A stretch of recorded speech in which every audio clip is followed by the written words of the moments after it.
Well, I know that you miss Clay and Jessica, but I'm glad that they're gone today, celebrating some things in their family, I think, at Freed Hardeman, right? So graduation within the family. And that gave me and Jessica, my Jessica, to the opportunity to come over to Paris and see you guys again.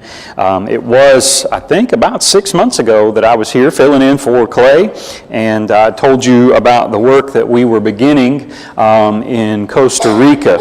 And since then, I have been to Costa Rica twice, two-week trips, and I wanted to use this afternoon as an opportunity to update you on some of the things now that I've been there and have firsthand experience with the students and with the school and the things that are going on there, and because you all helped me back in the fall and kind of raising some funds for that, and I appreciate that so much.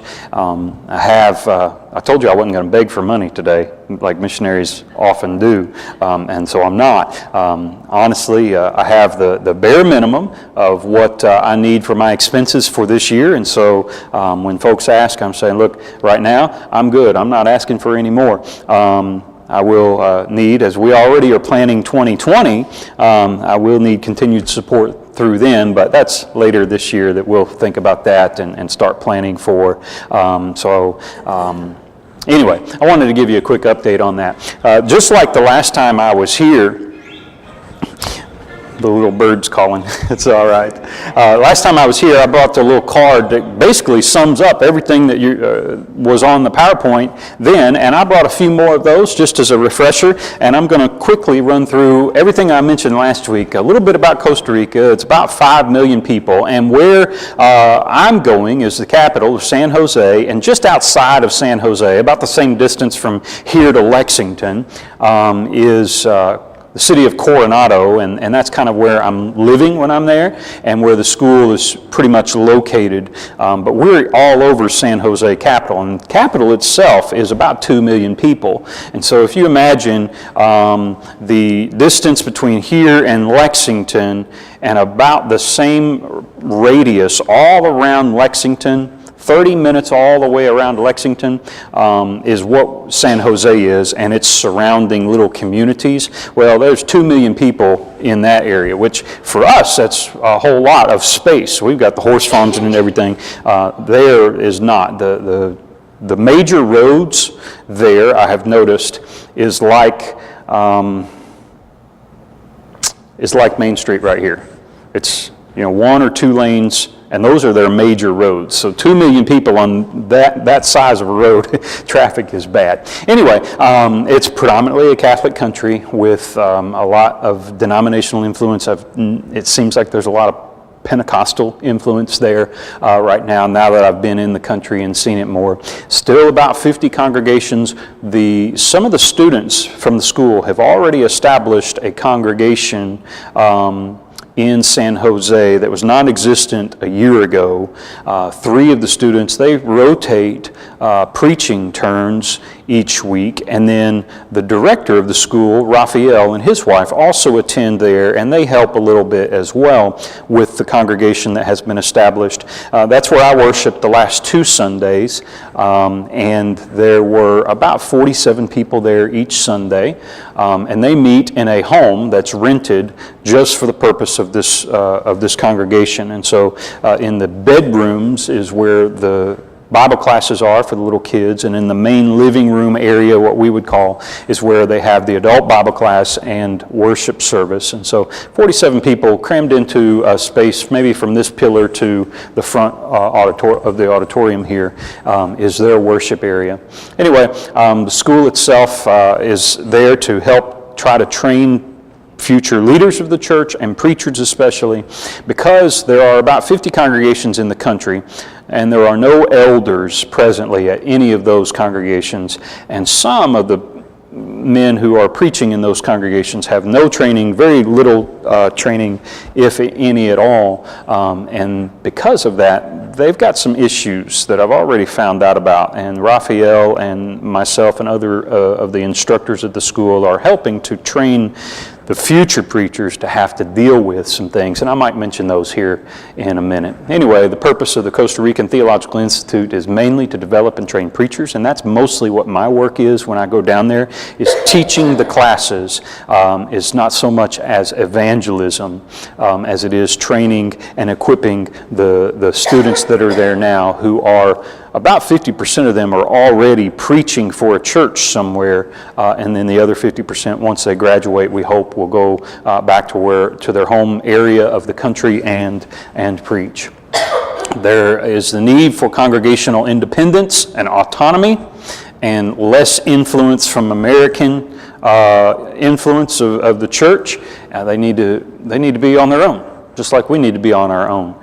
And also some of the denominational influences. Some of the things that I have noticed already, they have an issue with church discipline. One of the things that we found out is that the way that the Costa Ricans in the churches of Christ down there right now practice church discipline is, if let's say Russell had a problem and we as a church had to discipline him, and he responded in a godly way, we would accept him and allow him to be back in worship leadership or helping in various roles within the church. Down there, if a brother, especially a brother, falls into sin, even if he repents, they put them on a probation period for about 6 months, where that man is not allowed to do anything within the church, which is odd to me. And so we're kind of combating that, and we think that's tied to some denominational backgrounds.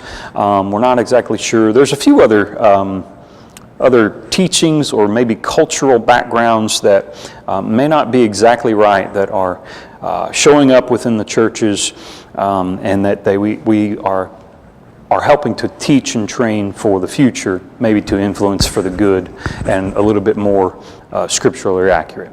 At the school, the students, there are 12 full-time students, so they are there Monday to Friday, 8 to 5, for 48 weeks of the year, for 2 years. And in that 2-year program, they're going to have 4 classes a day over the course of 4 quarters each year, leading to about 48 different courses that they will have in that 2-year period.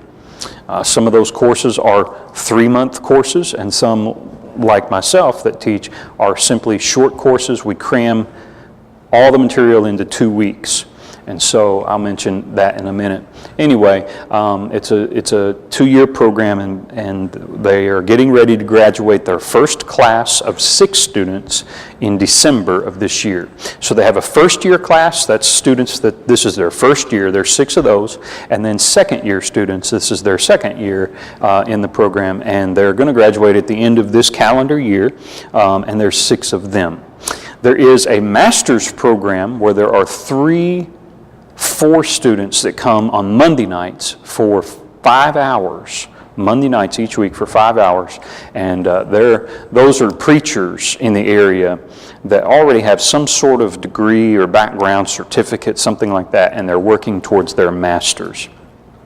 And then on Tuesday and Thursday nights, there's a class for from the local congregations that want to come, and mostly the current students' wives will attend, and there are classes available for them as well. Hopefully my Jessica will get to go with me in January of this next year to teach one of those classes for a week or 2, depending. Anyway, the student expenses are the same. If the student is single, they need $600 a month to allow them to be there 2 years full-time, not working. There are some requirements that they have to meet. If they're married, which about 50% of them are married, they need $650 that they live on each month. That covers the school is no expense to them. They don't have to pay anything for that, other than maybe their typical materials, paper, pencils, computer, whatever they have. But it's to help them with their food and lodging. They have to rent their own home or rent their own apartment in and around the school, and provide their own meals and all of that. It's all on their own.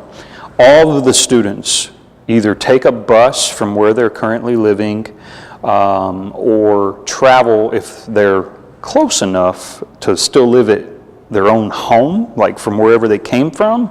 All of the students travel at least 1 hour, either in commuting from their own home to the school or wherever they're renting their home or apartment, and by bus through San Jose. It takes them an hour commute in the morning and in the evening. The trips that I've taken, I took 2. January to February, you'll see those dates, and then most recently the last 2 weeks, Derby Day to yesterday. And in those courses I taught the life of Christ, the first section of the class, and then the second section of the class to the first-year students. So in January, we focused on the Gospel of Matthew, and in this last trip, we focused on the Gospels of Mark and Luke, and that was for the first-year students. In the second class that I taught in both of those trips, I've taught church history. The church history one was Acts chapter 2, all the way up to the Reformation, or the period of about 1700 A.D., Martin Luther, most recently, and leading up to the Restoration history. And so we crammed 17 weeks of church history and all the things that happened during that time, or at least the major things that happened during that time, into 2 weeks of class. And in the mornings, I would teach the second-year students for 3 hours. We have a lunch break, and in the afternoons for 3 hours I teach the first-year students. And so those were the trips that I've taken, or at least the classes.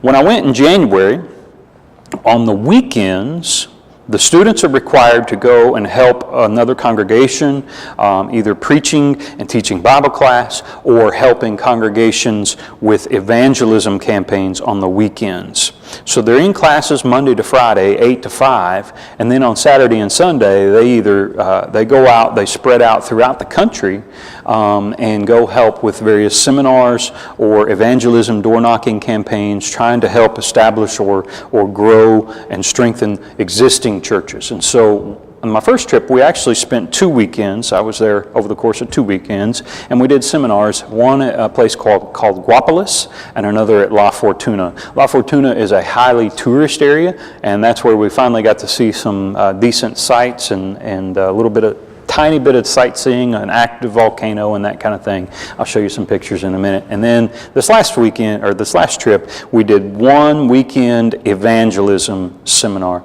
And that one, or campaign, that is, we drove about 4 hours, 3.5 to 4 hours, to another part of the country, to a place where no Church of Christ influence has been felt. There is one Christian there who travels every week 3.5 hours to come to San Jose to worship at the church where some of the students worship. And he has some facilities, you'll see in a minute. He has some facilities on his property that could be used as a meeting place for a church. And so we went with the students and actually end up a few other Americans that happened to be down there from the church. They had brought some Bibles, some Spanish Bibles, and so we went and we door knocked and handed out 100 Bibles in this area that has never been touched, and the campaign was designed to soften the soil for future campaigns in that area, future work for the church in that area. One of the students, when he graduates, he and his wife are actually planning to move to that area, if a church has not been established, to establish a congregation. If one is established between now and the time he graduates, to hopefully help and preach there at that congregation. So that's so far the trips that I've taken, and I know these pictures aren't going to be as great as I had hoped they were. This is my first trip down there. It was high travel season, lots of tourists into San Jose. This is the customs line that I was in for 4 hours. No air conditioning after a long day of travel. It was, well, how many of you have ever been through customs in the United States, coming in and out of, and you know how they have the TSA agents or whatever they are, the immigration agents, and you got a little, like going to Walmart, you know, you got your checkout line, They had lots of checkout lines, but like Walmart, they only had about 4 cashiers, okay? And that's why there was so many people backed up during high travel season. This is a picture from our first trip of Rafael Barantes over here on the right, and myself, and then one of the other full-time instructors, Hainer, and I don't know how to pronounce his last name, but Hainer is another one of the instructors from Costa Rica, and he works daily there as well. And then the students. And seated are the first-year students, and standing are the second-year students who will be graduating soon. Of the 6 second-year students, 4 of them show great potential for full-time ministry work. 2 of them still need a little work. We've identified some issues with them, and we're working on that. And then of the first-year students, they still got a ways to go, but all of them show a great deal of potential. This is our classroom. This is a rented house as well, where they meet and use the facilities. And so this would be one of the living room areas, I guess, and you can see the kitchen off to the side, or what would have been the kitchen. Anyway, this is the second-year students as we study Church History 1 in January and February. This is the first-year students studying from Matthew that same trip. They meet in what would have been or is the garage of that house meeting facility. That's our classroom space. That's it. Some of the same pictures. On the 3rd floor of this house is where the existing kitchen is, and in between class periods, there's usually a 10-minute break and then a lunch break, and the students gather. They always take coffee. That's what they say, you know, we take coffee and crackers, coffee and bread, something like that. And this is one of the students, Daniel. Daniel, I found out this trip, is a Boston Red Sox fan, so I'm a Red Sox fan somewhat, and so we bonded over that, and he was taking his coffee. Rafael and Katia live there now. They moved from the United States, originally Costa Rican, but they lived in the States for about 25 years now. They moved home to establish this school, and this is their dog Toto. And Toto is the school mascot. He goes with us every day to the school, begs for snacks and lunch and all of that, and he's there. This is not a very good picture, but this is the nighttime class on Tuesdays and Thursdays of the preachers' wives and some of the other people from the area. They come, and currently they're studying Romans. I do not teach that class. Raphael does, because it requires, it would require more time with translation problems than he's willing to give. So he teaches those on Tuesdays and Thursdays. I mentioned that we go to school Monday to Friday, 8 to 5. But on Monday nights, starting from 4 until 9 is the master's class. So we're at the school from 8:30 in the morning till 9 at night. On Tuesdays and Thursdays, we go to school at 8:30 for devotional starting, and then classes beginning at 9. We stay till 5. We take an hour dinner break and then go back to the school for classes from 6:30 to 9. So Monday, Tuesday, Thursday, we're at the school 8:30 to 9 o'clock pretty much. Wednesday is midweek service. So that gives you an idea of their time frame. It's a picture from the 3rd story inside of the school and the house there, overlooking what we can see, some of San Jose and the mountains surrounding San Jose. You can see the roofs are all just tin roofs, but we stay dry. This is from this most recent trip, some of the students in the first year down in their garage classroom, and we're discussing, I'm not sure what we're discussing right there. It could have been one of the controversies that came up during our class, but we're discussing Mark and Luke and the life of Christ. Taking lunch, taking break, coffee break and lunch. They do have Pizza Hut there, and their Pizza Hut is actually better than our Pizza Hut, and it's cheaper, and it's cleaner, so take that for what it's worth. This is a couple of different congregations. On the right-hand side of the screen, I was preaching that Sunday at Guapolis, and on the left-hand side, this is the congregation where some of the students have established this congregation called San Jose Sur, that is San Jose South. So it's on the southern side of the city of San Jose is what they indicate. And each time I'm there, I either do midweek service class and the Sunday morning class or worship, give Raphael a break. This is another one of the buildings, another churches that we went to, La Fortuna. That's their church building back in January, February. La Fortuna, inside that building, this is their building, preaching that day as well. Singing during that time.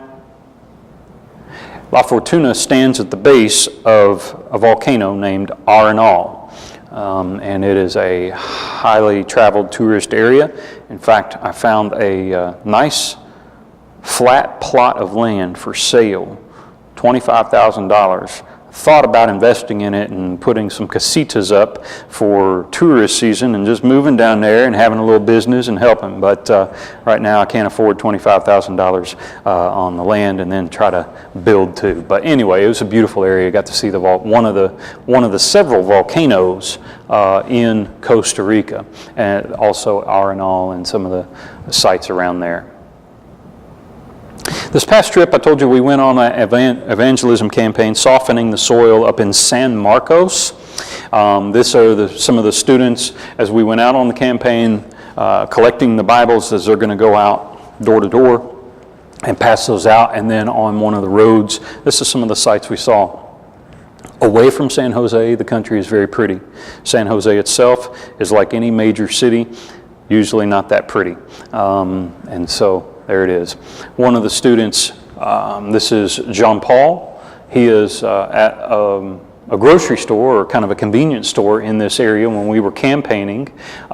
He was talking to somebody there, giving out Bible and that kind of thing. And this is one of the streets, some of the campaigners going down the street to go door to door. I mentioned the one Christian who is in this area who travels 3.5 hours to come to worship in San Jose Sur. This is him. His name is Diego, and this is his garage. It's already established for a congregation. In fact, before he was converted, he and his mom were Pentecostal. His mom is still Pentecostal.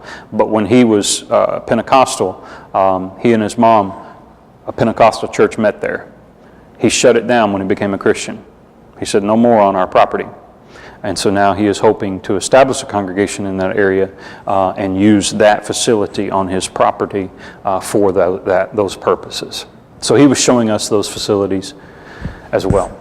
I'm planning to go back in August and November. In August, I will be teaching the first-year students Numbers and Deuteronomy, the second class of the Pentateuch that they have to take.